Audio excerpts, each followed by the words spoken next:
आप सबको पता है 28 तारीख को जो हमला हुआ था उसमें बाद में खबर निकल कर आई थी कि इंतकाल हो गया खामनेई साहब का। अब बिल्कुल उसी स्टाइल में ईरान ने इजराइल पर अटैक किया है। सोचिए कहां, नहीं कोई तेल अवीव में बना हुआ किसी रेजिडेंशियल बिल्डिंग पर नहीं, बल्कि नेतन्याहू के घर पर मिसाइल दाग दी।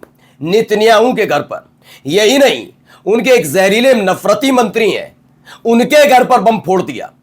और खबर यह निकल कर आ रही है कि नेतन्याहू के मंत्री की मौत हो गई है, तो वहीं नेतन्याहू का जो भाई है वो भी इसमें मारा गया। आज की बड़ी खबर आपको दिखाने जा रहा हूं। एक खबर इसलिए और इस लिहाज से बड़ी हो जाती है कि जहां एक तरफ एक एक करके तमाम इजराइल के अंदर बमबारी हो रही है, तो इस बार नेतन्याहू और बेन गुवेर नाम के मंत्री जो है नेतन्याहू की सरकार में, उन दोनों के घरों पर बमबारी हुई। कहां से दावा किया गया? हिजबुल्लाह ने एक और हेलीकॉप्टर मार गिराया इजराइल का, वो खबर भी आपको दिखाने जा रहा हूं। नमस्कार, मैं हूं प्राज्वल गौतम और आप देख रहे हैं टाइम्स एक्सप्रेस। सबसे पहले एक बड़ी खबर आपको दिखाने जा रहे हैं, देखिए क्या कह रहे हैं, जरा सुनिए। They can report it any way they want. We know that his home is on fire. Last night, the Iranians struck the home of Benjamin Netanyahu. They killed his brother. They struck the home of Ben Gvir. Is seriously wounded, may not survive. Iran is going to start to take out the totality of Israel's leadership. This is the reality of this conflict. Israel played the regime change game. It's going to be the Israelis that are going to be paying the highest price. The Iranian. तो दावा क्या है? Scott Ritter ने कहा, जो New York में बैठे हुए हैं, उन्होंने दावा किया है कि नेतन्याहू का भाई मारा गया है। बेन गुवेर बुरी तरह से इंजर्ड बताए जा रहे हैं, उनकी हालत नाजुक बताई जा रही है। Last night Iranians strike the home of Benjamin Netanyahu, they killed his brother. दावा किया गया है कि ईरान ने नेतन्याहू के घर पर हमला कर दिया, जिसमें उस समय नेतन्याहू वहां मौजूद नहीं थे, और इसी वजह से उनके भाई इस हमले की चपेट में आए, वो मारे गए।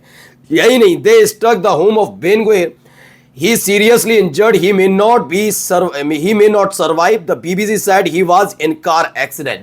ये एक दावा किया जा रहा है कि ईरान ने जो हमला बेन गुवेर के घर पर किया था उसमें गंभीर रूप से वो घायल हैं, हालत उनकी बहुत खराब है, कभी भी सांसें थम सकती है, ऐसी खबर है। लेकिन ये दावा है कि हमला ईरान ने नहीं किया, बल्कि वो कार एक्सीडेंट में गंभीर रूप से घायल हुए। जैसे भी है, लेकिन खबर अब पुष्टि होती हुई नजर आ रही है। बेन गुवेर की हालत बहुत ज्यादा खस्ता बताई जा रही है। याद करिए 28 तारीख, यानी कि कुल मिलाकर 10 से 11 दिनों के भीतर ईरान ने इजराइल पर वही हमला किया जो 28 तारीख को उन्होंने किया था। पहले ही इन्होंने कहा था कि नेतन्याहू का मतलब पूरा का पूरा इजराइल ईरान के अंडर में है। भाई, ईरान के अंडर में है पूरा का पूरा इजराइल, ये बात वो जानते हैं। इसीलिए आप खास तौर पर देखिए, जब हमले बहुत तेज किए थे ईरान ने, तब नेतन्याहू देश छोड़कर चले गए थे, ऐसी खबर थी। जर्मनी के बर्लिन में जाकर छिप गए थे। क्या वो वापस आ गए? और क्योंकि बेन गुवेर के घर पर हमला होना और हमले के दौरान बेन गुवेर नेतन्याहू का घर पर मौजूद ना होना, उनके घर पर हमला होना और उनके घर के सदस्यों का मारा जाना, यह बड़ी बात है। क्या इसका मतलब देश छोड़कर जा चुके हैं नेतन्याहू? कि सार्वजनिक तौर पर वो पहले की तरह नजर नहीं आए, जैसे पिछले साल आ रहे थे, जहां हमला हो रहा था वहां पर एक बार जाकर देख रहे थे क्या है क्या नहीं। अब आइए अगली एक खबर बड़ी दिखाने जा रहा हूं, एक और जगह नुकसान इजराइल को, ये देखिए।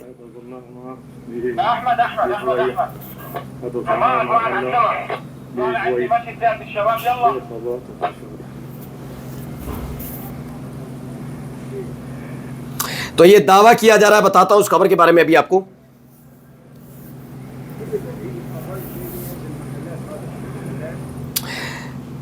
तो Hezbollah shoot down N Israeli helicopter, this comes after another failed Israeli infiltration into the Lebanese Bikka. दावा किया जा रहा है कि जो एक और इजराइल का हेलीकॉप्टर मार गिराया गया। इससे पहले आपको हमने दिखाया था स्मोट्रिच, जो इजराइल में की सरकार में यानी नेतन्याहू की सरकार में मंत्री, उन्होंने अपने बेटे को भेजा था उत्तरी इजराइल लड़ने के लिए हिजबुल्लाह से। मंत्री जी का बेटा था तो उसे पीछे रखा, लेकिन हिजबुल्लाह का हमला ही इतना भीषण था कि मंत्री जी का बेटा भी उसकी चपेट में आया, वो घायल हुआ, वो वापस आ गया, और इस हमले में इजराइल के कई सैनिक मारे गए। और तो और इसने एक हेलीकॉप्टर मार गिराया हिजबुल्लाह ने, जिसमें कई इजरायली सैनिक सवार थे, उन्हें अपने कब्जे में ले लिया। अब एक और ऐसी ही घटना को अंजाम दिया गया था। हिजबुल्लाह ने एक इजरायली हेलीकॉप्टर मार गिराया, ऐसा दावा है। दावा यह है कि फिर से बिक्का में घुसपैठ की कोशिश की जा रही थी, और इस घुसपैठ के दौरान एक बड़ा घटनाक्रम घटा और यहां पर वो धर दबोचे गए। अगली खबर जरा आपको दिखाता हूं, ये देखिए यहां क्या खबर है। अब तेल अवीव में क्या हो रहा है जरा देखिए, एक हमला यहां पर भी हुआ है, तो गाड़ी के शीशे फूट गए, हालात ठीक नजर नहीं आ रहे। नए supreme leader Syed Mustafa Khamenei ने ईरान का चार्ज लेते ही इजराइल के तेल अवीव पर नई भूमिका में हमला कर दिया है, जिसको वीडियो में देखा जा सकता है कि कितना जबरदस्त तरीके से हमला इजराइल के अंदर हो रहा है, ये सबको पता है। लेकिन एक ऐसा हमला जिसमें नेतन्याहू के घर पर हमला हो जाए, ये अपने आप में बड़ी बात होती है। जैसे आपने देखा कि ईरान में अलग अलग जगह हुआ, हमले लगातार हुए, लेकिन दो हमलों ने वाकई ईरान को थोड़ा बैकफुट पर लाया। दो हमले थे, एक खामनेई साहब के घर पर हमला जो हुआ, ठीक है, और एक बच्चों के स्कूल पर जो हमला किया, उसने बैकफुट का मतलब गुस्सा उत्पन्न हो जाना कि ये कैसे भौचक्का। वैसे तो ईरान में अलग अलग जगह हमले हुए हैं और हमले हो भी रहे हैं, लेकिन इजराइल में भी ऐसे हमले हो रहे हैं, लेकिन नेतन्याहू के घर को टारगेट कर ही दिया। कल तक जो कह रहे थे कि जो नेतन्याहू ने किया वो कर दिखाया, अब ये अंतर देखिएगा, नेतन्याहू के घर पर हमला होता है लेकिन नेतन्याहू वहां मौजूद नहीं होते, यानी वो देश छोड़कर जा चुके। एक तरफ खामनेई है, उनको पता था आज नहीं तो कल, कल नहीं तो परसों एक हमला अमेरिका और इजराइल की तरफ से उनके देश पर, उनके घर पर हो सकता है। वो चाहते तो किसी और देश में जाकर छिप जाते, जैसा कि कई देश की मीडिया ने चलाया भी, खामनेई भाग गए, खामनेई भाग गए, ऐसे शब्द का इस्तेमाल कर रहे थे जब प्रदर्शन हो रहे थे। वो कर सकते थे, गए नहीं।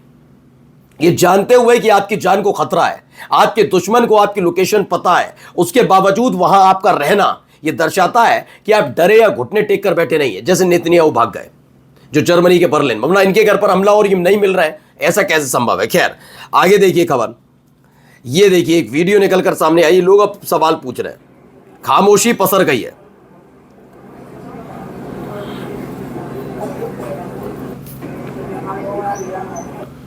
तो खबर निकलकर सामने आई है, they are not dancing in the shelters anymore, what happened. दरअसल हुआ ये इसलिए कहा जा रहा है, ये इजराइल के लोग फिलहाल इनकी जिंदगी बंकर बनकर रह गई है, बंकर में सिमट गई है, बंकर में ही रहते हैं अब ये लोग।